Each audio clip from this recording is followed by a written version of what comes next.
Hey book besties, welcome back to my channel.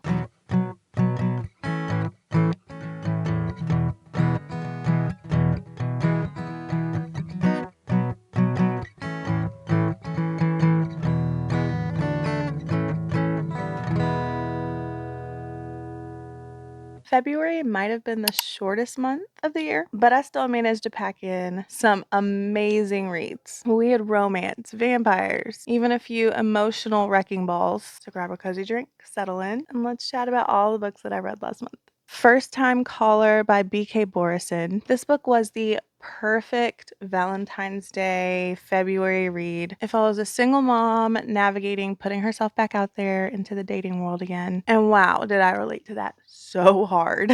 The FMC is so realistic and heartfelt. And then we have the male main character who is the host for a radio talk show based on romance, and he does not believe in love anymore. He doesn't believe in the magic of like romance and that fairy tale feeling. Their chemistry is so good, and it had me gritting like a fool the entire time I was reading this book. The romance felt natural, like a natural slow burn. So if you love stories with a lot of warmth, this one's going to be you. This one felt so cozy, so good, and just full of heart. I rated this one 5 out of 5 stars, 2 out of 5 peppers. My Vampire Plus One. This was actually the sequel to My Roommate is a Vampire. These books are so freaking good. I love these little books so much, and honestly, I feel like I love this second book even more. The banter, hilarious. The chemistry, off the chart. Lately, I've been grabbing for more and more of these little paranormal rom-com, fantasy rom-com moments more and more. They're just so fun and so lighthearted, and just some people consider them palate cleansers, and I did it first, but really it just is just a really good transition book. These are still giving you that soul food feeling, and that's what I crave out of those rom-coms, is that feel good soul food feeling, and you get that out of these. So good. So freaking good. So if you love paranormal rom-coms, highly recommend these books to you. I rated My Vampire Plus One 4 out of 5 stars and 2 out of 5 peppers for spice. Eternally Yours.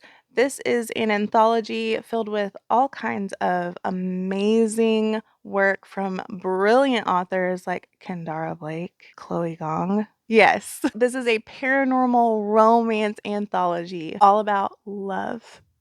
And so this was perfect for February. It features multiple short stories from different authors, all revolving around themes of like eternal love, fate, just supernatural romance. Some were even just really, really creepy, and yeah, I dig it. Some stories had me sobbing, laughing, crying. I'm swooning. Like the very first story in this book had me sobbing. So if you're in the mood for like bite-sized paranormal romances with tons of variety, I feel like this is really good for a mood reader, especially. Highly recommend. I gave this 4 out of 5 stars, 0 spices. Do you see my cup?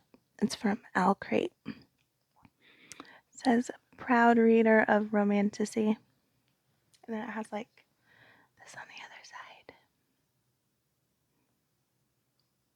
Is that not cool?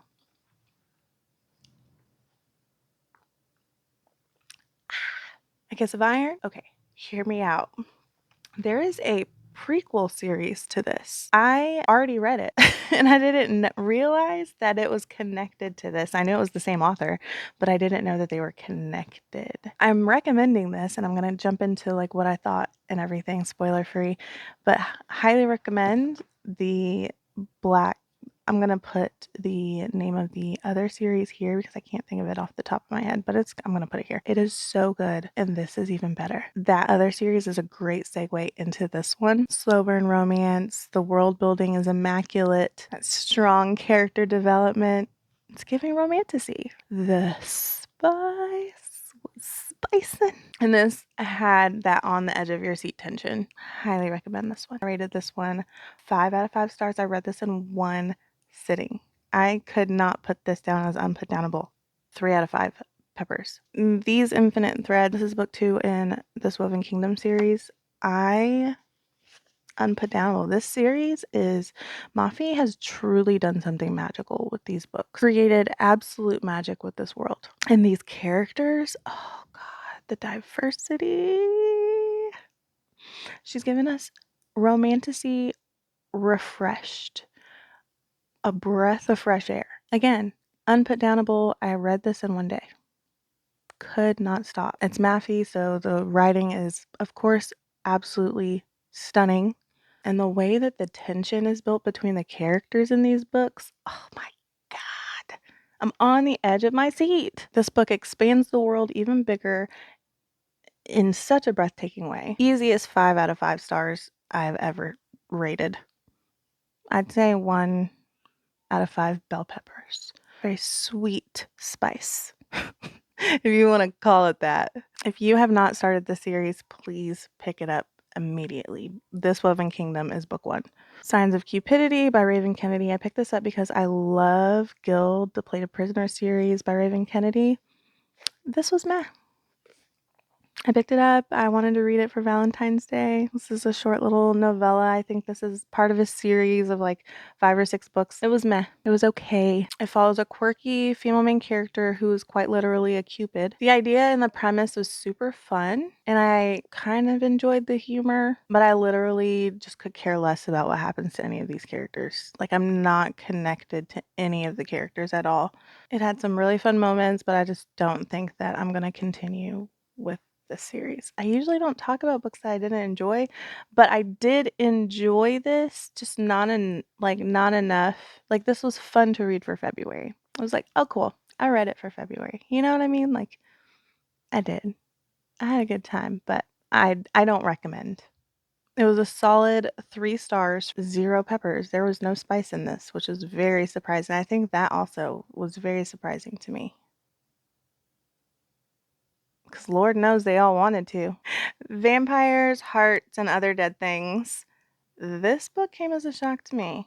I expected a fun vampire paranormal romance, but instead I've got an absolutely beautifully written exploration of different stages of grief and healing. Follows a girl who is going through a tragic situation, and she decided to take a trip and go on a journey, hoping that vampires might hold the key to helping her through this tragic situation that she's in. What she ends up finding is way more profound and deeper and so much more emotional than she could have ever imagined. This book wasn't really even about love. It was more about grief and loss and learning how to move forward. Oof. Not me getting emotional as I'm talking about this book. That's how you know it's good. This hit so hard emotionally, and yes, I sobbed. 4.5 out of 5 stars, and no spice. There is a little bit of romance in this, a little bit, but it's definitely not the forefront. It's definitely subplot. So I highly recommend Vampires, Hearts, and Other Dead Things. Ooh, White Hot Kiss by Jennifer L. Armentrout, JLA in the house. This writing was like all of the nostalgia that you got from like all of those early 2000s paranormal romance books that we read, those YA like Hush Hush and Fallen and like Vampire Academy and House of Night, all of those books, like this was giving that energy, but JLA.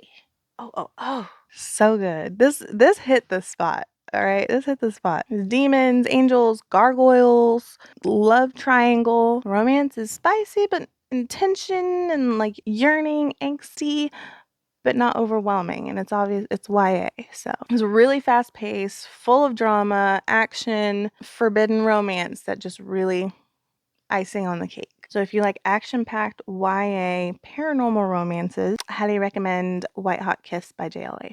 I rated this 4 out of 5 stars, 1 bell pepper. And last but not least, I read Promised in Fire by Jasmine Walt. This was the Bestie Bookshelf's book club pick for February. If you didn't know, I have a little bookish community and we pick a book to read every month. Now we just started something new called Reads to Reels that my friend Nikki is heading for our subscribers in the Discord. And we also have, so we'll have like a book club with that. This month, we're going to be reading Princess Bride. At the end of the month, we'll watch the movie and it'll be kind of like Science Theater 3000, where it was like the robot and the guy, and they were watching a movie and they were doing commentary on the movie through the whole thing. It's kind of like that. It's really, really, really fun. We just talk about different aspects of the book and the movie, how they correlate, real world application, and just really, really deep dive into the books and the movie. The music is just so good. It's so good. Yeah. Even Winnie Holtzman said they are actively working on something in the Wiccan universe. Ooh. Everyone is hoping that even though it is a beloved story, but it would be amazing because it would really make this even more a world. Right. Is them redoing The Wizard of Oz in the Wicked world. Which would be so interesting to see. And it was such a blast. Promise and Fire did not disappoint. It was everything that I needed out of a romantasy with dragons. I feel like the pacing was fantastic. The romance had so much tension. Oh my god, the yearning. I love how the magic was woven into the story. The character development was really good. I honestly wish that I had picked this up sooner. It's been on my TBR for far too long, and so I'm glad that it was picked up for the Bestie Book Club book and kind of like forced me to read it, because this was put on the back burner for far too long for no reason at all. The moment I finished it, I ran to book 2 because it was just so good. 4 out of 5 stars, 3 out of 5 spicies. And that's it for my February reads. Let me know in the comments below if you've read any of these, what you thought about them, and tell me what books you loved in the month of February. Don't forget to like, subscribe, hit that bell so you can get notifications, and I'll see you guys next time. Love you.